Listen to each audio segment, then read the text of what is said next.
What was that? What is second round of interviews like for you? It was like the year prior, to be honest with you. But truly blessed for the opportunity. New Orleans bring me in for that second round interviews. All experience is good experience, but I'm on divine timing, man. So this is where I'm supposed to be. I'm grateful for that, and can't wait to see what we can do. With this defense, obviously, there was an emphasis in the trenches. When you got pretty much Zach Sealer here, you obviously need to restock that defensive line room. Zach and Benito, let me not disrespect Yeah. Benito. How much do you think you achieved in the draft process? Oh, thrilled about the draft process. It was a collective work of so many, just targeting the guys that we did. Really excited about Kenneth Grant and what he brings to the middle of that defense, and him just being in here, having the opportunity to work with Benito and Zach Sealer, and obviously Coach Clark. Whatever he's supposed to be at the end of the day, I promise you he will reach every bit of God-given potential. Really happy about Jordan Phillips, guy that was kind of under the radar a little bit, but the way he plays on film and just the person that he is, it's the same thing. He's going to reach that ceiling, and I have really high hopes for both those kids. And then I still don't know how we got Zeke Biggers in the seventh. A guy with that size, that length, that mass to play as hard as he plays, he could end up being a steal for us too. So really happy about those three. They've been putting the work in since they've gotten here. And just, I know we'll live through some growing pains early, as you do with all rookies. But the one thing I do know is that it's going to click faster for them than just because of the work they put in. I wanted to ask you about those guys, those young guys. Are you going to be afraid to throw them in there right away, or are you going to get them ready for that? No, not at all. Not at all. That's got to be trial by fire, right? And I was in a very similar situation when I was in Houston back in 2016, around game 4, game 3, something like that. We had to play with DJ Reader, who was a 5th-round draft pick, I think, and Joel Heath, a defensive end who was an undrafted free agent. And we finished that year number 1 in total defense. So the standard doesn't change. There's going to be a lot asked of those guys, but they got the shoulders to handle it. You could tell that from the moment, because I saw you walking around them in your rookie camp. Yeah. You were pretty happy. Yeah, I like it when I walk around guys and they're bigger than me.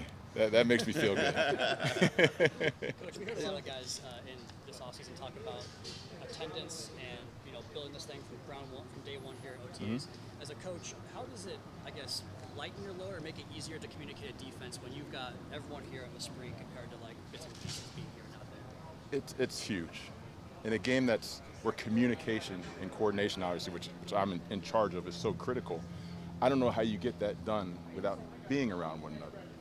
And then when you just talk about great teams that genuinely care for one another, which often transcends, right, just being a teammate, you have to invest time. If I want to get closer to God, I got to spend time in the Word. If we want to get better at football, we got to spend time on the football field. If we want to be better teammates, we need to spend time together. So all these guys that have been here in a voluntary period are truly investing in this team and in the process. Going back to Grant for a second, since he's a first-round pick, there's always going to be a spotlight.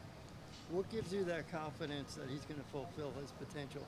What is it in his makeup that you maybe saw before the draft if you met with him and you've seen post-draft? Yeah. First, just in terms of makeup, right? To me, the one thing you can always gauge on film is the effort a guy plays with. And his effort on film was elite. They played a ton of plays. I actually didn't rotate very much a year ago at Michigan. And for him to play as hard as he did at his weight and still go out there and be as forceful as he was as a player, that spoke a lot to me. And then so much of the things he's done already, with the familiarity with being in Mike McDonald's scheme, Jesse Minter's scheme, and Wink Martindale's scheme, there's obviously a lot of carryover there. So we're hoping some of that rookie curve is shorter for him. So, yeah, just really happy about the kid. I wanted to ask you about your most unproven unit, which happens to be your cornerbacks, especially with Jalen Ramsey kind of seemingly on his way out. How do you replace that level of experience with a unit where relatively everybody but maybe Artie Burns and Cater is unproven? Yeah, I think first and foremost, those guys, they've been here from day one, and you could see the confidence that grows in them by day. Artie's been a tremendous leader, obviously Cater. There's leaders in the back end, right, with Ife Melifanu, Ashton Davis, Elijah Campbell. But all those corners, one, they all have a chip and they want to prove themselves. And there's no greater motivator than that as a coach, because every time they attack that field, they're going to attack it with purpose and intention, right, which ultimately they're going to get better. at this portion of the offseason, it's the only time you can invest this much time in individual technique and fundamentals. So just so proud of how those guys have attacked that. I also think we're going to be strong up front. If by God's grace we're fortunate that Jalen Phillips can stay on the field, Bradley Chubb, Chop coming in year 2, the additions we've made on the defensive line and Zach Sealer, obviously, I think we can help them too by being more disruptive and creating more chaos for the quarterback. So is it key just to have bigger bodies, bigger, more athletic bodies? I mean, there's a lot of zone coverage, which takes a lot of instincts and a lot of understanding. Mm-hmm. These guys are relatively green. Yeah, that's okay. That's okay. Well, one, I think it's a size and speed league, right? And particularly in today's game, when a lot of defenses are playing a lot of split safety shell with smaller backers that have to eliminate space because it's such a space game, you better have the requisite girth up front to keep those guys clean. I thought the guys last year obviously played admirably. I think we finished 9th in run defense. The standard will be the same, if not better, for these guys. And they got some of the best teachers in the world with Coach Clark, KJ Cotton. We've had Pete Jenkins here for the past few days. Been extremely blessed to have his wisdom and expertise here. So I expect no fall off from the front, regardless of the youth movement. What was your initial reaction when you heard the news about Jalen Ramsey? Not just that he wanted to leave, but the organization is willing to trade him. Yeah, I got to be honest. I've been in this league too long that anything I hear at this point, like, I have very little reaction to it, other than COVID. That one I had a little bit of a reaction to. But this game, things change by the day, right?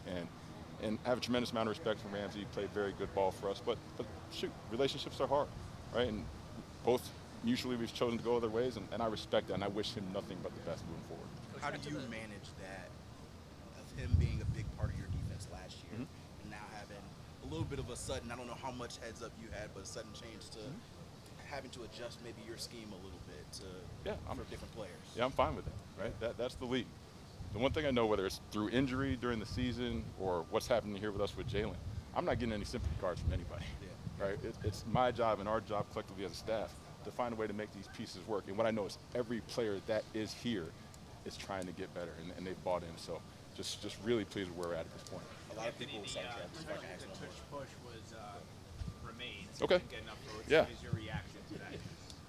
I'm glad we added the 340-pounder, right? he should help a little bit.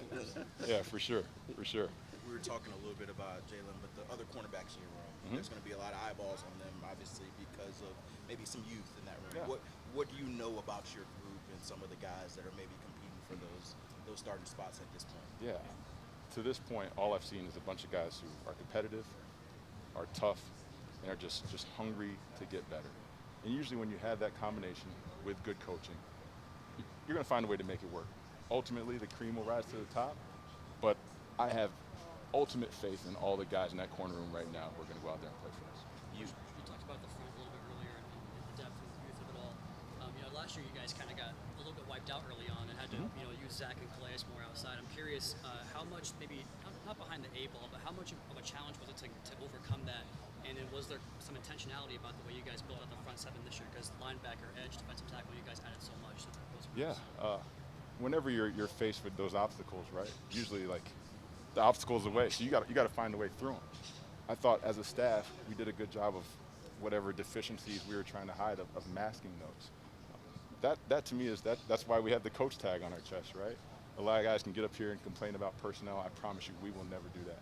Ultimately, we're going to find a way with a bunch of guys that are volunteers and not hostages, right? That want to get better. And if we do that and we can find a way to play as one collective unit, which is what we're always chasing, we're going to play good defense. Whichever combination of 11, however this shakes out, we will play good defense because of the conviction and the trust that they'll have in one another. What's your level of confidence that your 3 top edge rushers are going to be available to you and playing at the level that everybody expects? Guys, I'm confident every day. Every day I wake up on the right side of the dirt, I wake up confident. So I have the utmost faith in those guys and God's grace that they're going to be on that field and play 17 for us. If I can Last ask a little question bit big picture, obviously you came through first year of running your scheme yourself. As you scout, it's like self-scout on maybe what the league doing in trends. What do you see as maybe what offenses will try to do to maybe combat your style of defense or those style of defenses across the league? Yeah, I think we saw it a little bit towards the end of the year, right? We play with a lot of air underneath, so people screen us. They're trying to force our under coverage up, so they can create those throwing lanes behind them and the safeties. People are going to try to run the ball, right? We've tried to address that, but I know the one thing that we have to do is we have to find a way to take the ball away. As well as I think we played defensively at times a year ago, think of how much better it could have been if we could have had 6 less possessions because of turnovers and takeaways. So that's been a point of emphasis for us, and will continue to be all offseason.